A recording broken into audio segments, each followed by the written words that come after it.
China became very important to world trade when they entered the World Trade Organization in around the turn of the last century. China had been growing strongly for a number of years, starting with the reforms of Deng Xiaoping in 1978. But when they became a member of the World Trade Organization, they got all the advantages of being a member of that: lower tariffs, access to markets, access to technology. And over the course of the last 20 years, it became increasingly evident that the economic model that China was using was antithetical to the model that we've that served especially the West, but also East Asia so greatly in the last 50 years, 60 years since the Bretton Woods systems went into place in the late 1940s.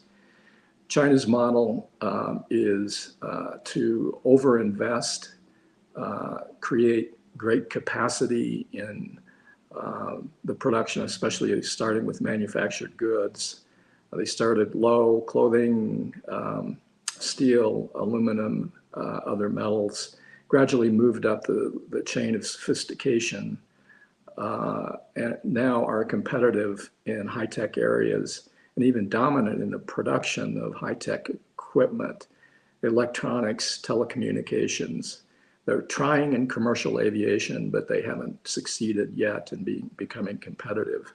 But the problem is that China uses a vast array of techniques, policies that are generally frowned on or outright banned by the rules of international trade. They subsidize heavily the production of equipment. For instance, in the semiconductor industry, they've got a program to put up to $150 billion into research and production of new fabrication plants for semiconductors. It's the same in commercial aviation. It's the same in robotics. They're now actually, China is very good in some social media. They have competitors in electronic payment systems.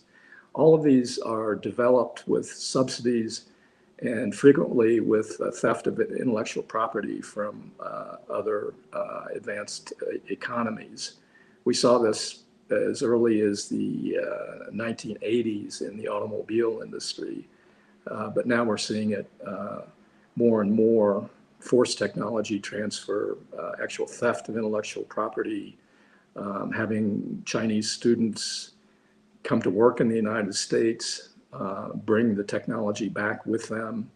Every day we read stories in the paper about other instances of inappropriate appropriation of US technology, but it's not limited to the United States as well. So in these circumstances, there has been the reaction we've seen in the United States policy. There seems to be a growing bipartisan consensus that we need to push back against this.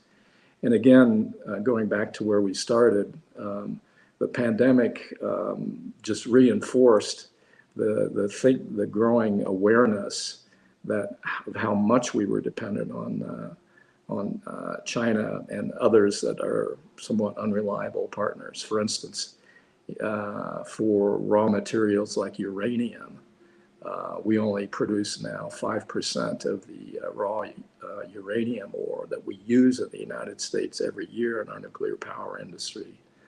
So these sorts of recognitions that have caused really a sea change in policy towards a more confrontational approach, rethinking what the World Trade Organization needs to be doing, how well it's been doing it. All of these things have been crystallized by the pandemic.